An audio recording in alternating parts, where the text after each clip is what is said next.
Ukuran pemusatan data yang pertama adalah MEAN atau rata-rata hitung. Jadi pada kali ini kita akan membahas MEAN atau rata-rata hitung pada data tunggal. MEAN itu disimbolkan dengan X bar.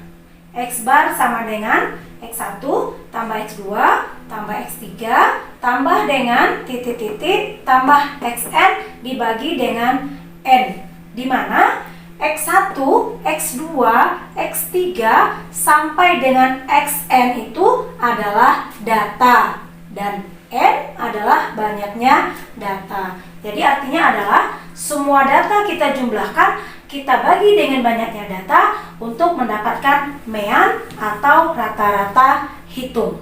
Seperti contoh, ada data 5, 4, 10, 3, 5, dan 9. Kita akan menentukan MEAN atau rata-rata hitungnya.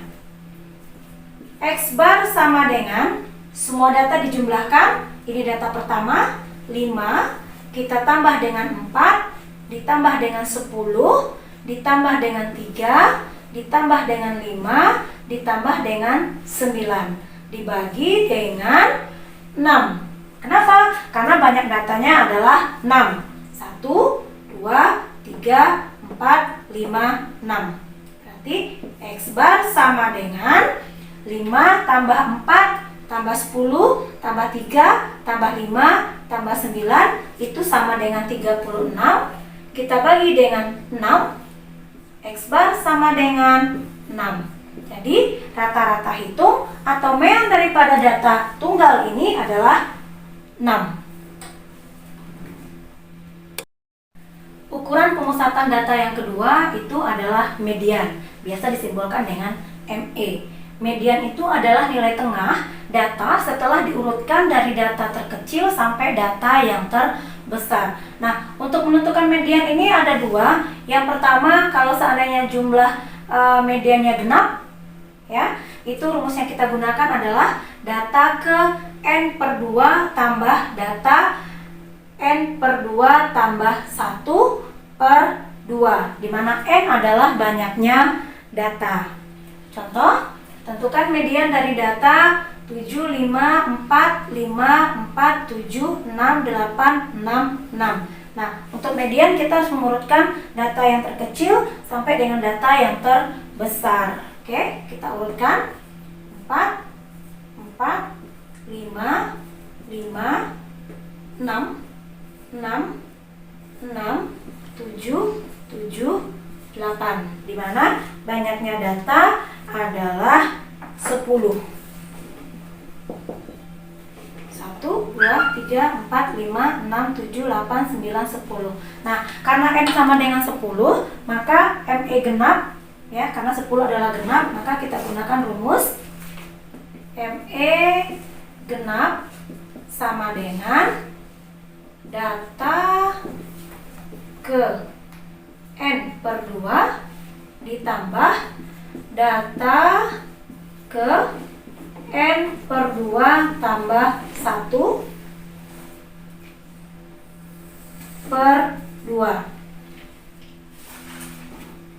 sama dengan data ke 10 bagi 2 tambah data ke 10 dibagi 2 tambah 1 dibagi dengan 2 sama dengan data ke 5 tambah data ke 5 tambah 1 dibagi dengan 2 sama dengan data ke 5 tambah data ke 6 dibagi dengan 2, ya. Nah, data kelima, berapa data yang kelima? 1, 2, 3, 4, 5. Berarti sama dengan 6. Tambah data ke-6. 1, 2, 3, 4, 5, 6. 6 juga per 2. Berarti sama dengan 12 per 2 sama dengan 6. Ukuran pemusatan data yang keempat untuk data tunggal itu adalah modus. Biasanya disimbolkan dengan MU. Modus itu adalah nilai yang sering muncul pada data tunggal. Nah, sekarang kita akan menentukan modus dari data tunggal 1, 2, 4, 4, 7, 9, 11, 11, 13. Nah, dari data tunggal ini, manakah angka yang paling sering muncul? Angka yang paling sering muncul adalah angka 4 dan angka 11. Jadi, modusnya adalah 4 dan 11. Nah, bisakah modus itu hanya ada 1? Boleh saja. Bisakah modus 2? Boleh. Atau modusnya ada 3? Juga boleh. Kalau seandainya tidak ada data yang sering muncul, berarti dia tidak mempunyai modus. Untuk aplikasi soal, contoh seperti pada yang terlihat di papan, nilai rata-rata dari 4 siswa adalah 7,5. Jika ditambah dengan nilai seorang siswa yang mengikuti ujian susulan, nilai rata-rata menjadi 7,25. Tentukan nilai siswa yang mengikuti ujian susulan. Nah, di sini kita menggunakan rumus daripada X bar gabungan. Jadi X bar gabungan sama dengan N1 kali X1 bar ditambah N2 dikali X bar 2 dibagi dengan N1 tambah N2. Nah, dari soal itu kita ketahui kalau N1-nya adalah 4, kemudian X bar 1-nya adalah 7,5.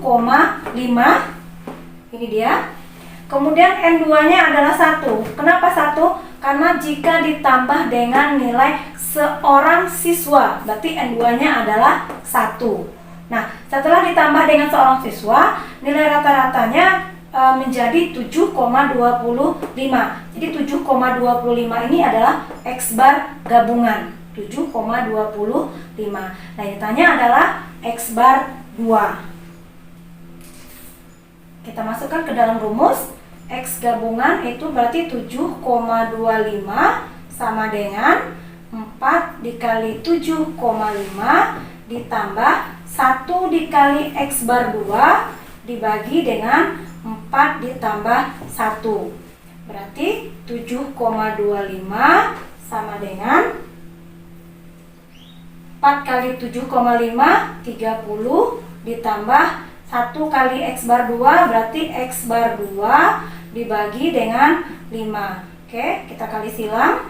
Berarti 7,25 kali 5 sama dengan 30 ditambah X bar 2. 7,25 dikali dengan 5 itu adalah 36,25 sama dengan 30 ditambah dengan X bar 2. Nah, X bar 2 sama dengan 36,25 dikurang dengan 30. X bar 2 sama dengan 6,25.